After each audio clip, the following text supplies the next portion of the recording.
வேர்வை சிந்திதான் வேலை பார்க்காங்க. நான் விளையாடி சொல்லல. நீங்க தலைவர் கூட இருக்கிறவங்க யாருமே வந்து ஆசைக்கும் பேராசைக்கும் கூட இருக்கல. நீங்க வேணா யாரும் என்ன நினைக்கீங்களோ தலைவர் கூட ஒரு 10 நாள் வந்து தங்கி பாருங்க.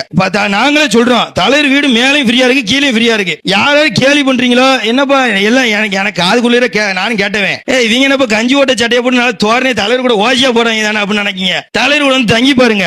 அப்பனா தான் அந்த வேலையும் வழியும் தெரியும். அவங்க ஒவ்வொரு வீடியோவும் போடுறாங்க. வேற விஷயம் தலைவருக்கு ஒரு கீழே ஒரு முள்ளு குத்துனா கூட நம்ம தான் முதல்ல தாங்கி பிடிக்கணும். அந்த மாதிரி உள்ளது தலைவர் கூட இருக்காங்க. முதல் வந்து கத்தி நம்மளுக்கு தான் போயிடும். ரெண்டாவது தான் தலைவர் போய் நினைச்சு ஒவ்வொரு விஷயம் செஞ்சு பார்த்து பார்த்து செஞ்சுருக்காங்க.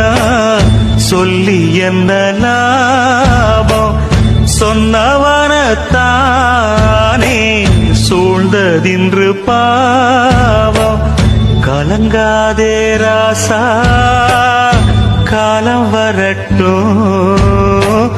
நள்ளிரவு போன பின்னே வெள்ளி முளை